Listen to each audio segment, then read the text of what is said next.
ভারতের ত্রিপুরার ডুম্বুর জলবিদ্যুৎ প্রকল্পের বাঁধ খুলে দেওয়া হয়েছে।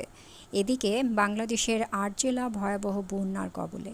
এখন ভয়াবহ বন্যায় বিচ্ছিন্ন ফেনী। মহাবিপদে পড়েছে ৩.৫ লাখ মানুষ। ভারত থেকে নেমে আসা পাহাড়ি ঢলের প্রবল চাপ ও অবিরাম বৃষ্টিতে সব এলাকায় এই পরিমাণ পানি আর জীবনে কখনো দেখি নাই। রাস্তাঘাট বাড়িঘর সব ডুবে গেছে। আরে বাবা, তো পানি সবসময় উঠে, আমরা তো জানি না এরকম যেন পানি উঠবো। ঘরের মাল সামানা কিছু বার করতে পারছি না, সব পানির তলে।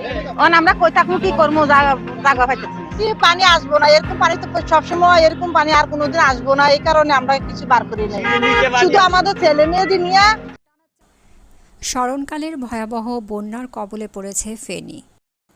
জেলার ৩ উপজেলার বিস্তীর্ণ জনপদে পানিবন্দী ৩.৫ লাখ মানুষের প্রাণ বাঁচানোই এখন মুখ্য হয়ে উঠেছে। বন্যা কবলিতরা বলছেন, ফেনীতে এমন ভয়াবহ বন্যা আগে দেখেনি কেউ। প্রতিনিয়ত পরিস্থিতির অবনতি হচ্ছে। ফুলগাজী, পরশুরাম এবং ছাগলনাইয়া উপজেলার প্রায় ৯৫% এলাকা ডুবে গেছে। বন্ধ রয়েছে সড়ক যোগাযোগ, নেই বিদ্যুৎ সংযোগ। বেশিরভাগ এলাকায় মোবাইল নেটওয়ার্কেও বিচ্ছিন্ন হয়ে পড়ছে। বন্যা দুর্গতদের উদ্ধারে সেনাবাহিনী ও কোস্টগার্ডের ২৪টি বোট নিয়োজিত রয়েছে। অত্র এলাকায় সবগুলো পুকুরের মাছ ভেসে গেছে ডলের পানিতে। ৪০-৫০ বছরের ভিতরে এরকম পানি আর দেখে না এরকম। তাদের পাশাপাশি বিজিবি, ফায়ার সার্ভিস ও স্বেচ্ছাসেবীরাও উদ্ধার তৎপরতায় যোগ দিয়েছেন। তবে যোগাযোগ বিচ্ছিন্ন হয়ে পড়ায় এবং পানির প্রবল স্রোতের কারণে উদ্ধার কার্যক্রম ব্যাহত হচ্ছে। সময়ের সঙ্গে সঙ্গে বিচ্ছিন্ন অঞ্চলে বানভাসী মানুষের বাঁচার আকুতি প্রবল হয়ে উঠেছে। বৃহস্পতিবার সকালে বিপদসীমার ১০০ সেন্টিমিটার উপর দিয়ে বয়ে যাচ্ছিল ফেনীর মুহুরী নদীর পানি। ফুলগাজী উপজেলার সদর ইউনিয়ন, আনন্দপুর, মুন্সিরহাট, আমজাদহাট ইউনিয়নের ৫০টির বেশি গ্রাম প্লাবিত হয়েছে। পরশুরামের মির্জানগর, চিথলিয়া, বক্স মাহমুদ এবং পৌরশহর সহ শতাধিক গ্রাম পানিতে তলিয়ে রয়েছে। শুধু আমরা টাং রোডটা ছাড়া আর পুরো ফেনী শহর এখন পানির নিচে। গতকালকে সন্ধ্যা ৭টার পরের থেকে আমার ফ্যামিলির সাথে কোনো যোগাযোগ নাই। আমার বোন আর ছোট ছোট 2টা বাচ্চা, একটা মেয়ে, ছোট মেয়ে। আজকে 3 দিন হয়েছে, কোনো খবর নাই।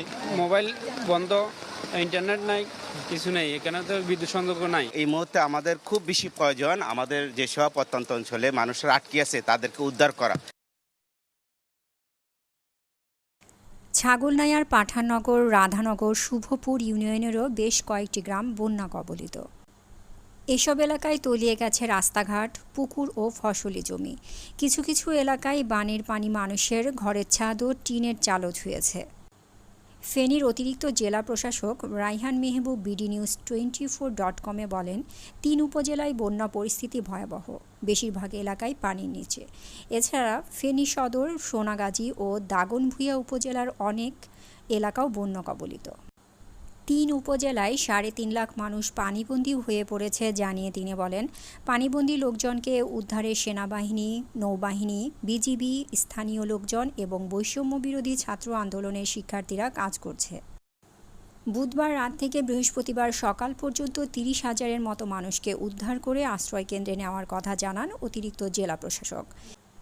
এছাড়া ফেনীর সকল শিক্ষা প্রতিষ্ঠানের উঁচু ভবনকে আশ্রয়কেন্দ্র হিসেবে ব্যবহার করা হচ্ছে।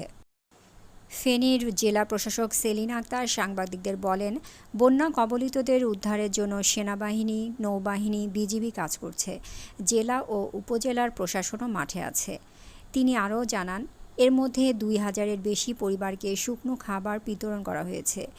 বন্যা কবলিত মানুষজনকে নিরাপদ আশ্রয়কেন্দ্রে আনা হচ্ছে। যেসব এলাকা বেশি প্লাবিত হয়েছে সেসব এলাকার মানুষজন আশ্রয়কেন্দ্রে অবস্থান করছেন।